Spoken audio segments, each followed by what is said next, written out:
Hello বন্ধুরা, আপনারা খেতে বসেছেন গো? দেখুন আমার বাগানো গোছানো হয়ে গেছে, তো সব কিছু রেডি করে নিয়েছি। ভাত খেতে পাচ্ছি না, অল্প ভাত নিয়েছি। আর কলাইয়ের ডাল আর পুঁই শাক দিয়ে বিড়ি কলাইয়ের বড়ি দিয়ে কুমড়োর তরকারি করেছি।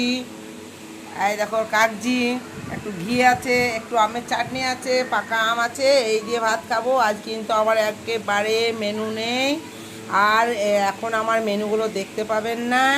এখন কলাই বাটা, ছাতু মাখা, কলাইয়ের ডাল, আমের টক, আমের চাটনি, আমগুড় আচার, এই দিয়ে কিন্তু ভাত খাবো।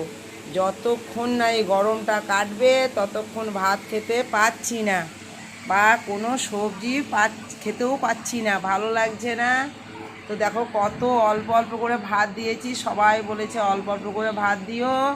অল্প করে ভাত দিয়েছি, আমি তো একেবারেই কম ভাত নিয়েছি। এতে একটু বিড়ির ডালটা নিয়ে নিয়েছি, কলাইয়ের ডালটা।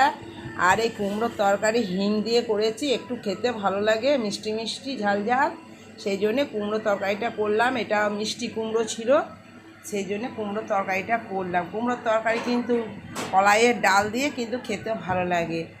অনেক অনুষ্ঠান বাড়িতেও হয় কুমড়োর তরকারি আর কলাইয়ের ডাল, খেতে খুব ভালো লাগে। ঘি কাগজি আর আম।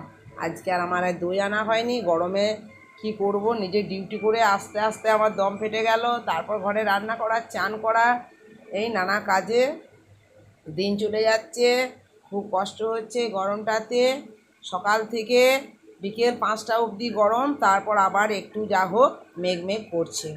তো এটাই আমার আজকে ছোট্ট হিসেবের ছোট্ট মেনু।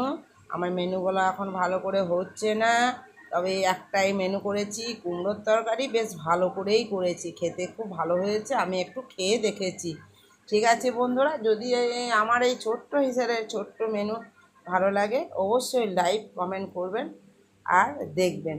আজকে আমাদের কবি গান হবে, তো সেই কবি গানের জন্যে আমরা তাড়াতাড়ি খেয়ে দিয়ে বিকেলবেলায় আবার অল্প রুটি সবজি বানাবো, তারপর কবি গান দেখব। তোমরা সবাই কিন্তু এসো কবি গান দেখতে।